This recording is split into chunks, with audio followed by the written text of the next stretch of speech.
छत्तीसगढ़ के दुर्ग जिले के गांव थनौद मूर्तिकला के लिए पूरे भारत में अपनी अलग अलग पहचान बनाए हुए हैं। थनौद से बनी मूर्ति की अलग अलग राज्यों की बड़ी डिमांड है। इंडियन न्यूज की टीम ने थनौद गांव पहुंच जायजा लिया और मूर्तिकार राधेश्याम चक्रधारी से बातचीत की। आइए सुनाते हैं राधेश्याम चक्रधारी ने क्या कहा।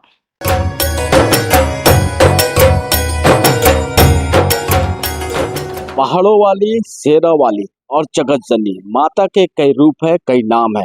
आज हम पहुंचे हैं छत्तीसगढ़ के दुर्ग जिले के गांव थनौद में, जहां यहाँ माता की मूर्तियों का निर्माण होता है।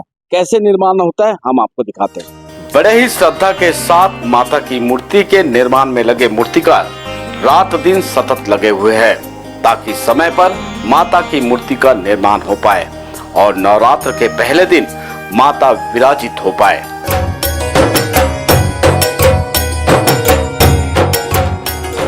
अलग अलग राज्यों के लिए बड़े पैमाने में बन रही माता की मूर्ति अपने अंतिम चरण की ओर अग्रसर है और मूर्तिकार रात दिन एक किए हुए हैं।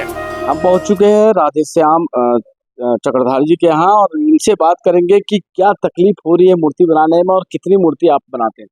सबसे पहली तो जय जोहार, जय छत्तीसगढ़। अभी तो हमन ला बहुत ज़्यादा परेशानी होत है।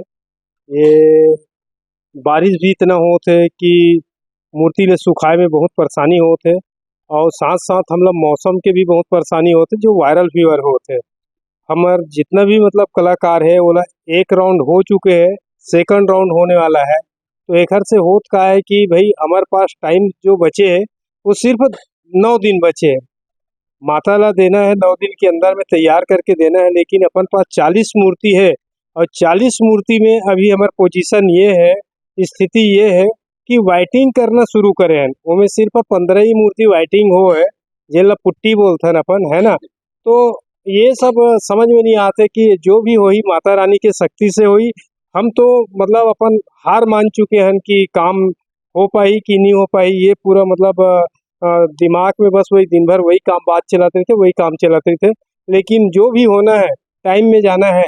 तो हिंदू धर्म के सबसे बड़े शक्ति ये है कि माँ के महिमा, वो माँ के महिमा, माँ की शक्ति के जरिए से ये जो काम है वो कंप्लीट होना है और हर मंडल, हर पार्टी वाले के पंडाल में जाके विराजमान होके धूमधाम से पूजा होगा। ये बताएंगे कि जैसा जो जानकारी मिली है कि छत्तीसगढ़ की मूर्ति, खासकर आपके गांव की मूर्ति और आपकी मूर्ति छत्तीसगढ़ के अलावा अन्य प्रदेशों में जाती, कहाँ कहाँ जाती? ये ठीक बात पूछे आपने कि हम लोग एक मतलब गरीब परिवार से है, कुंभकार समाज से है, लेकिन एक दुर्ग जिला से लगे हुए 10 किलोमीटर अंदर थनौद गांव में रहते हैं।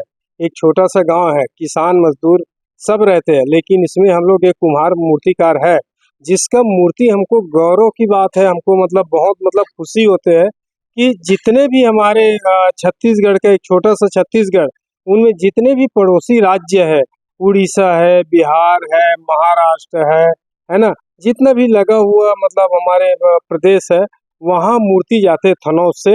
और थनौद का मिट्टी का वो शक्ति है, वो भाव है, वो पूजा करते हैं लोग, जिनसे पूजा कर कर अपना आस्था पूरा करते हैं, अपना मतलब मांग पूरा करते हैं, अपना मतलब जो डिमांड रहता है भगवान से मांगते हैं कि नौकरी चाहिए, किसी को बच्चा चाहिए, किसी को ये सब चीज हमको आकर बतलाते हैं, तो बहुत खुशी होता है इस चीज।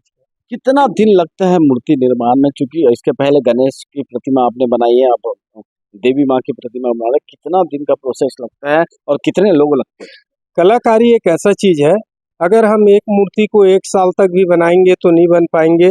और इसमें क्या है कि जैसे कि हम 20 कलाकार मिलकर बनाते हैं, तो जैसे कि वो 20 दिन में 20 मूर्ति बना देंगे, लेकिन हम एक मूर्ति को बनाएंगे एक कलाकार तो 20 दिन 1 महीना लग जाता है। तो उसमें रहता है कारीगर का मतलब जो ये रहता है सहयोग रहता है, वो कारीगर के सहयोग के ही जरिए से एक मूर्तिकार ज़्यादा मूर्ति बना सकते हैं। अगर कारीगर नहीं मिलता है तो फिर वो जो मूर्तिकार अगर वो ज़्यादा मूर्ति नहीं बना पाता। शासन के ओर से क्या सहयोग मिल रहा है? क्योंकि ये पूरा गांव मूर्ति बनाता है, शासन किस प्रकार की मदद करता है? क्या कुछ अनुदान दे रहा है या कुछ किस प्रकार का सहयोग आप लोग को देता है? शासन से हमें तो ऐसे कोई प्रकार का वो नहीं मिल रहा है, सपोर्ट नहीं मिल रहा है, सहयोग नहीं मिल रहा है।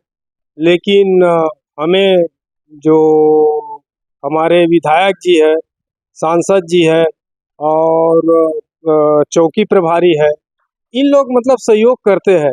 लेकिन हमें गवर्नमेंट सरकार से ऐसा अभी तक मतलब राज्य सरकार से या दिल्ली सरकार से हमें अभी तक कोई प्रकार का सुविधा नहीं मिला है। लेकिन मैं एक चाहता हूँ कि थनौद एक पर्यटक स्थल गांव के नाम से जाना जाता है, जहां उड़ीसा, बिहार, महाराष्ट्र, तेलंगाना और यहाँ से आदमी आते हैं दूर दूर से।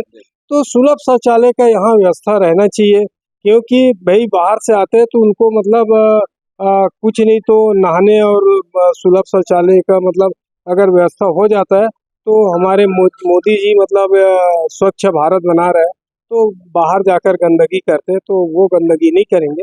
ये मेरा व्यक्तिगत विचार है सांसद।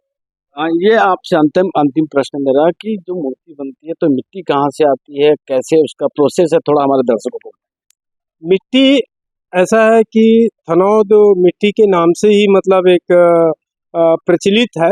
मिट्टी हमारे गांव में जैसे कि सरार बोलते हैं, जो नदी का पानी उलट मारते वहाँ पास सरार बोलते हैं।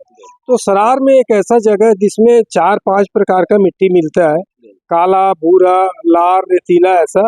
तो थनौद में एक ही जगह मिलता है वो मिट्टी, और उस मिट्टी को लाकर हम छन्नी करके, कोई कोई मिट्टी ऐसा जिसको छन्नी करने का जरूरत नहीं पड़ता है, डायरेक्ट लगाते हैं, प्राकृतिक देन है, भगवान का देन है, वो चीज़ है। और उस मिट्टी से हम बनाते हैं तो हमें बहुत सुविधा मिलता है। और हमारे गांव का मिट्टी जो फटता है वो बहुत ही कम मतलब तादाद में फटता है। अगर हमारे तरफ से कोई लापरवाही हो, जल्दबाजी हो, तभी मिट्टी फटता है, अन्यथा नहीं फटता है। बहुत बहुत धन्यवाद, आपने समय दिया। जय जोहार, जय श्री। ये थे मूर्तिकार जिनका कहना है कि यहाँ की जो मिट्टी है उसकी एक अलग ही क्वालिटी है, और उस क्वालिटी के कारण यहाँ की ये जो मूर्तियाँ है पूरे देश के अलग अलग राज्यों में जाती है। तो इनका एक ही मांग है कि अगर जो बाहर से जो मूर्ति लेने आ रहे हैं तो उनके लिए एक सुलभ शौचालय की व्यवस्था हो। कैमरामैन सनी देवांगन के साथ सतीश बौद्ध, दुर्ग, छत्तीसगढ़।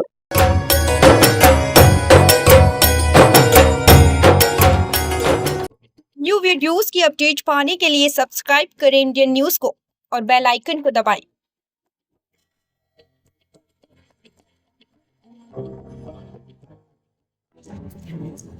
ये है इंदू ब्रॉडकास्टिंग प्राइवेट लिमिटेड और आप देख रहे हैं इंडियन न्यूज, हर पल, हर क्षण, हर सच।